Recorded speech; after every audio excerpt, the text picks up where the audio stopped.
Okay, so we are going to be starting chapter 10 with me. Now I know, just like Craig reminded me, you guys have already started chapter 10, not completed, with Mrs. Wheeler before spring break, in an effort to stay caught up and get everything introduced to you that you needed before 5th grade. So we've kind of fallen behind on the pacing guide, making sure that we all understood chapters 1 through 4, and then we were kind of trying to double up some of our math. So I am aware that you have started this chapter. I also want you to know that Mrs. Wheeler already had plans for you, and so she is going to also be interjecting during chapter 10 with her own separate lessons. I'm going to copy some links, or she's going to put it in Teams, and there's going to be extra places for you to go to do some extra practice with this. Geometry is very important for what we talk about, those life skills and being able to use in your real world. So I am going to have us just start with 10, intro to 10, show what you know, and I have actually written a couple definitions here off to the side. So this says sides and vertices, and then it says write the number of vertices. And it's important that we understand that a vertice is a point where two or more lines meet. So Craig, would you point to the vertices on this very first one, number 1, for us, please? Point to them. 1, 2, 3. There you go. So write 3.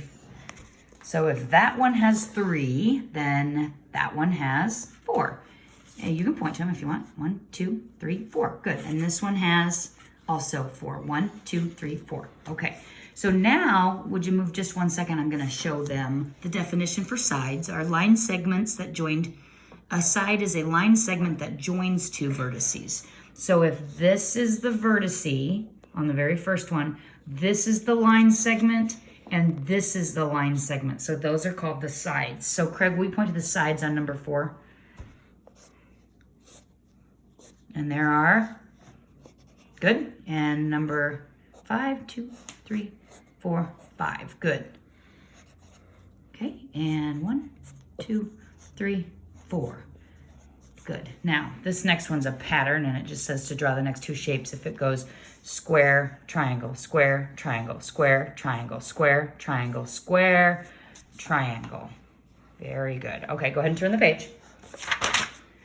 And on this one right here, I think it's just important that we have the correct vocabulary. A lot of times with geometry, it really is just about the vocabulary. It's not so much understanding how to solve it until we really understand what those vocabulary words are. So I'm going to let Craig go ahead and figure these out. And I am going to actually buzz over here to the answer key, where you'll be able to pause the video and get those answers written in. But I'm just going to show this. Here are the drawing of them, and they would be considered both a quadrilateral and a polygon. And that is because a polygon's definition is any closed shape, meaning that if there were cows on the inside, they couldn't get out because nothing is open. And the polygon is any closed shape with straight sides. So not a curved edge, but straight sides. So those are always going to be a polygon. And a quadrilateral is a shape that has 4 straight sides. That doesn't have to be a perfect square or a perfect rectangle, but a quadrilateral, quad means 4, and it is a shape that has 4 sides that are closed. Then a triangle has 3, and a polygon would be in all 3 cases. So these are polygons, but they're not they didn't offer you how many sides the shape is. So if you go down here to the vocabulary, which you should still be able to see to be filling your own in, a shape has line symmetry if it can be folded about a line so that its 2 parts match exactly. A figure that has no endpoints is called a line. A figure that has 2 endpoints is called a line segment. Parallel lines are lines that never cross. I always give the example of railroad tracks. And when two lines cross to form a square corner, the lines are perpendicular lines. So by that perpendicular lines, we mean they cross. These lines make a corner. These are perpendicular, they make a corner. These all make a corner. So those are considered perpendicular. They might not cross. They could look like that, and that's considered perpendicular. And this is considered perpendicular, and that's considered perpendicular. So all of those are examples of perpendicular lines. Okay, so pause this video if you didn't quite get all those filled in. And then we are going to be moving on to lesson 10.1 because I always do the intro and then 10.1 together. So the learning goal is today that we can identify and draw points, lines, line segments, rays, and angles. Now, I was talking about those definitions. Here's where you're going to refer back to, and here is the example. And I know Mrs. Wheeler already started talking with you about this in your notebooks, so she will probably be referring to those as well. So make sure that you are familiar with those. And I know that it looks like Craig has already done some work with this page. So I know that Mrs. Wheeler has referred to this page already with you before. Okay, so let me just get where I'm supposed to be here. And you're on page 381. And there is another way to name JK. Either name or letter point can be labeled first. So Craig, if you were gonna name JK something else, what would you name it? Okay, and he's showing you up there. And then down here, instead of the line above JK, how would you write it? To name it like this. What? How would you write it? In this case, they wrote the line above it with a JK under it. Now you could also write... Exact opposite. Okay, exact opposite. Go ahead and give it a shot there.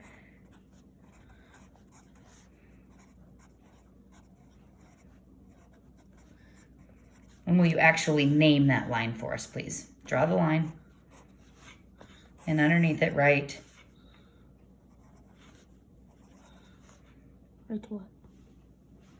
Well, that's what you did up here. I wanted you to write it like this. Oh. Yeah. Just right over here. K, J. There you go. So yes, it can be written a different way. It doesn't matter which point you name first. Okay, let's go ahead and make sure that you refer back to this page. I'm not going to talk through each one of these because I know that Mrs. Wheeler already has. But I do want you to refer back to it because here's the definition. Here is the example of it drawn. Here is how you read it. Here is how you write it. And then there's an example. So this is a perfect page for you to refer back to in order to remember what a point is, what a line is. That's never ending because it's got arrows on both sides. So that indicates that it continues to go on both ways. A line segment having two endpoints, and a ray has one endpoint, but then the other one continues on. And you can look at your geometry notebook for this as well. And then they do have one more over here, which is an angle. Of course, we get into different names for angles, 4 different. And if you'll remember, a right angle has 90 degrees. A straight angle has 180 degrees, so a line is 180 degrees. And this is usually about where I jump in a whole spin all the way around and tell you that I jumped 180 degrees. If I jumped a quarter of that way, I would jump 90 degrees. Acute angle is less than a right angle, but it doesn't have to be at what this looks like 45, which is half a 90. It can be any of these can be, as long as it's less than 90, it would be considered acute. Can I see your pencil? Sorry. So this wouldn't have to be right here. It could be here, or here, or here, or here. Any of those in there would be considered acute angles. And obtuse would be any greater than 90 or any of these. It doesn't have to be exactly halfway between. Okay, so Craig already has this done. I assume you do too. It says to classify an angle, you can compare it to a right angle. A right is like the corner of the book. So that's exactly a right angle, just like the corner of this book. It's exactly a right angle if you can fit the corner exactly in there. Obtuse is if it is bigger than that square, 90. Acute is if it is smaller than that square. So if you were to put a square in there and you've lined it up on one of them and you didn't see the other side, then it's going to be acute. See, because it goes on the inside of what would be the square. This one is a little harder to tell, but if you lined it up, you can't get it on both of those lines at the same time. And he's drawn in a little imaginary line there to show where the 90 degree would be. And if it's on the inside of that, it's acute. And then this one is an actual right angle, and you can slide that piece of paper right in there again, and you can see that it's perfect right angle square. Okay, so we are going to look at the show and share on 383, and it says to draw and label A, B in the space at the right. So that is the line AB. It's actually AB. Go ahead and do that. Here. Yep.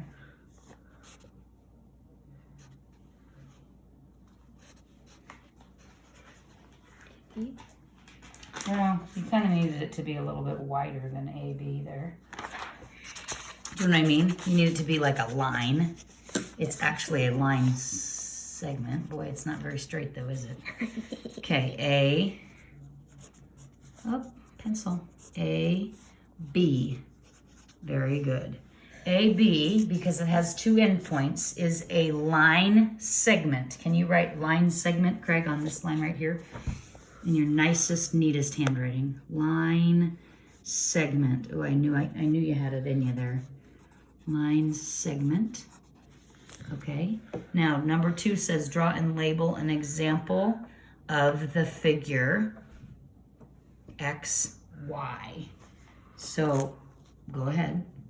I want you to notice the difference between AB here and XY here. Think right now what the difference is. Craig, can you tell me what the difference is between the way those are written? That one's a line segment. Why is it a line segment? Because it has two endpoints. That one goes on. Okay. Forever. Now above here, it doesn't show two endpoints. But above here, if you refer back to our page here with all the definitions and all the examples,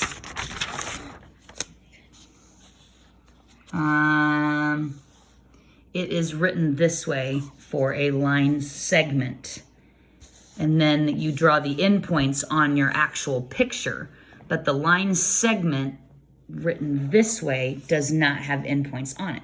Now look up at the line. A line is a straight path. It has arrows on the end showing it doesn't end. And it has arrows when you write it showing that it doesn't end. Okay, do you see that? And then you'll see that a ray has only, whoa, focus, not you, the camera, has only one arrow, no end point. Okay, so that's why this one was a line segment, because it doesn't have arrows at all. This one has arrows. So Craig, you're gonna draw the arrows on your picture as well. Good, good, now label.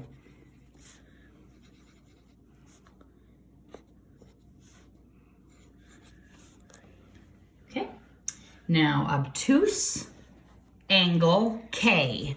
So your angle has to be greater than a right angle in order for it to be obtuse. There you go, and you can tell if you had to, you could get out a piece of paper and you could show by drawing dashes there. That's the 90, and then anything greater than that is going to be obtuse. So you're going to draw arrows here and here, because on an angle, you would have the arrows. And then to show that it's angle K, it has a point there and the letter K. Okay. Here you're going to do a right angle, CDE. Now, do you need this or do you want to just try to draw it? Okay, that's pretty straight. Now, to show that it's a right angle, you can see this little square right here?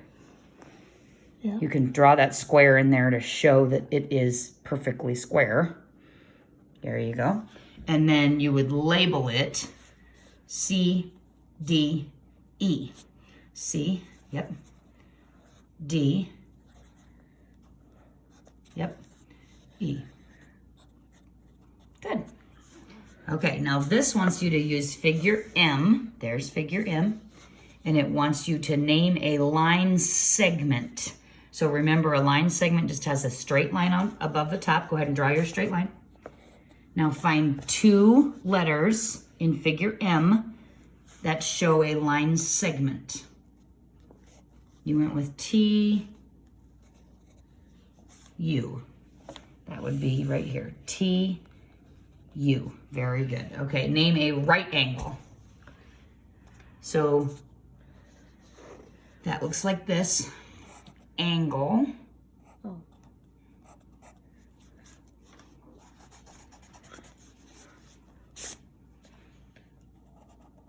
Angle.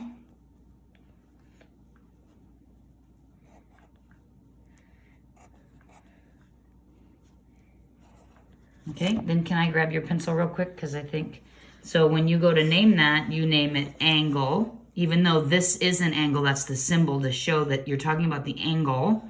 And then it's going to be V. Actually, let's do U, T, V. So it's angle UTV or VTU, but it's written this way and it's showing in that they said to do, wait a minute. Yeah, they said to do a right angle. So that's not the only option. That's just one option that you could have for that one. Okay. In fact, my book shows angle TUW. So that would be another option for that one. Okay, we are going to let you go ahead and do page 383 on your own using this figure for the bottom ones. This up here just has you drawing and labeling an example. That doesn't go with this, not till you get down here. And then the back side is problem solving. Try those. And then 10.1. Front and back. And then be looking for additional support when appropriate for each lesson from Mrs. Wheeler. Somehow I will let you know where to find those. Okay, that's it.